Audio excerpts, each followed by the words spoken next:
What's happening, fam? L.A.R. movement still moving. Book entitled Lessons from a Non-Custodial Father. Amazon Kindle Create Space. The Secrets Killing Society. Our society is crumbling from the insecurities, the guilt, the bad decisions of the secrets that people are holding. And when you look around, you can see them if you're paying attention, if you're just observing what's going on. I remember my grandmother used to say, baby, just keep on living. You're going to see some things. Just keep on living. You got the secrets, the sex secrets. You know, people who can't control their impulses, who feel guilty about their sexual habits and appetites. You know, who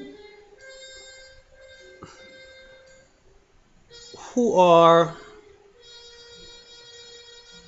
sometimes just overly ashamed and sometimes want to be celebrated for their sex drive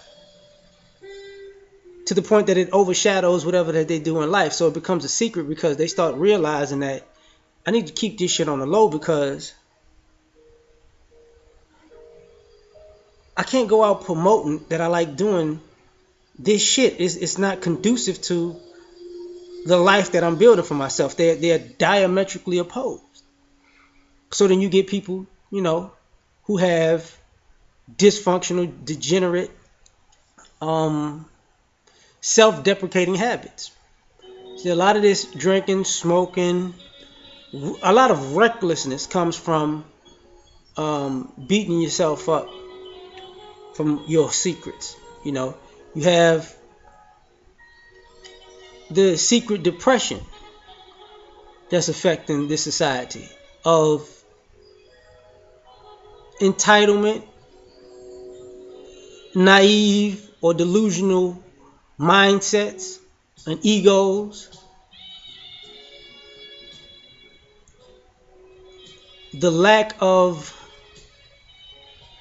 ability, you know, because a lot of people out here are pretending to be something that they're not to get the things that they say they feel they want. And nobody at the same time not understanding what they need because they never actually got to know themselves, which is stupid, but it happens a lot. So the secret is chasing the things you want and finding out that what you want is empty, but you're depressed because now you don't know what you need because you wasted your time of knowing you and you replaced it with the time of the imposter that you wanted to be. So now you don't even know who you are. So now you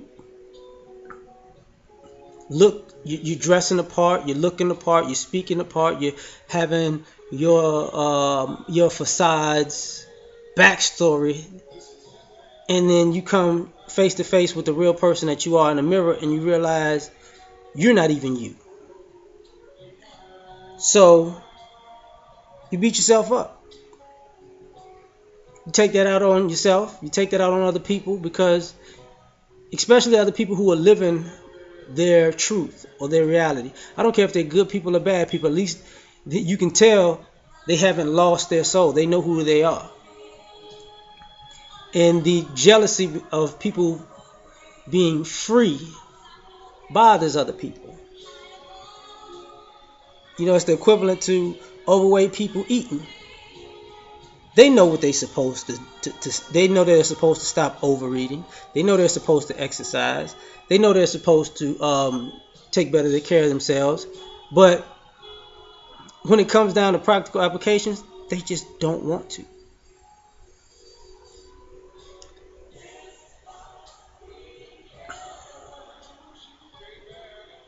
The entitlements of I'm better than you because I say so, or because society says so, or because I believe, you know, the lies that were told to me. then you come face to face with people who are better than you, who are supposed to be beneath you, and you can't handle that. The secret insecurity. The how is this motherfucker everything I want to be, and I'm supposed to be everything they want to be? How did that happen? How are they happy in life, and even though my life is set up to destroy theirs, and they can find happiness and I can find nothing but misery? Problems. The secret of religion. You know, there's a spirituality and religion are two completely different things. There are people who are actually connected to what you would call God. And you can tell that they're connected to God by the way that they are, the way they carry themselves, and the way they experience giving God to the world. And then there are people who are religious, who are just fakers. You know, they read a couple of words, but their words are supposed to be godly, but their actions are demonic. And they have this war with themselves. See, there's no reason for a truly good person to be at war with themselves about their darker side if they don't want to control their darker side. See, a lot of these people accept their darker side, and that's where they come alive. But they can't say that because they're in religion. That's why, you know, people are one way at church and one way at the church functions and another way at home, and you know they up there praising like this, and everybody in their family like, you ain't shit. I got to deal with you Monday through Saturday, and now you want to come up here talking about praise God. You was a devilish asshole Monday through Saturday, and now for a couple hours you God's child. Fuck out of here with that bullshit. And that sickness is pervasive because everybody starts to do it, and everybody starts to have these breakdowns because of the secrets that they're holding. You know, the family secrets that are negative. You know, whether it be molestation, criminal activity, paternity,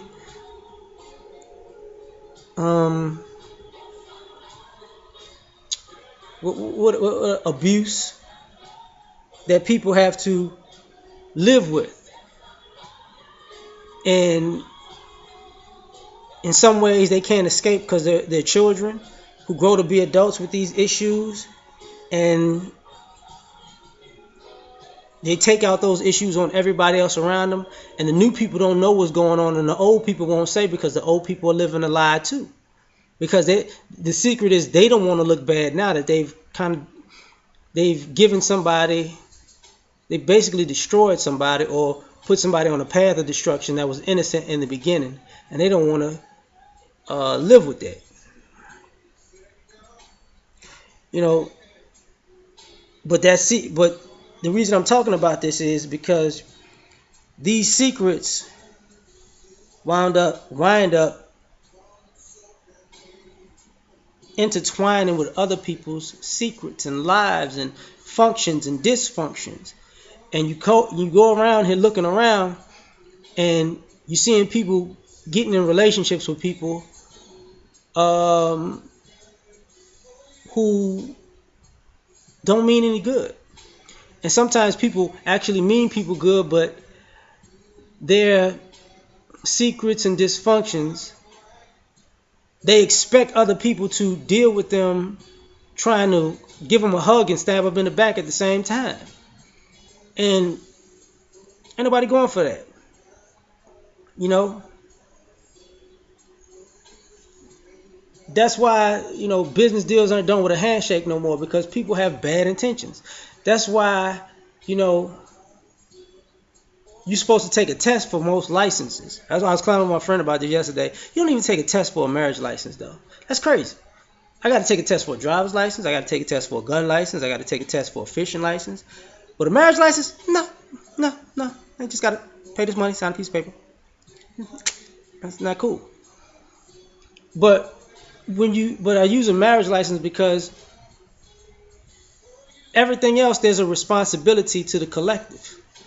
But with a marriage license, it's just sign these pieces of paper and y'all together, not understanding that you're going to be taking on these other people's relationships. That's the same thing with a business license. If you have a business with somebody else, because marriage in a sense is a business, you're taking on these other person's secrets.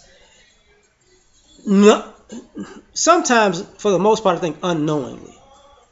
Nobody tells you what's eating at them. They just want you to deal with it. And that's the problem between functional and dysfunctional people, because sometimes dysfunctional people hate functional people because they don't know how to be functional, and they don't know how to get to functional, and they actually think that you should drag them into functional. And I've learned years ago, some people gotta let life beat the shit out of them to let them understand that some people in life have succumbed to their secrets and their guilts and their entitlements and their issues, and they have to realize that they love their secrets and issues more than they do their own happiness. I gotta get the hell out of here now. I got shit to do. Peace.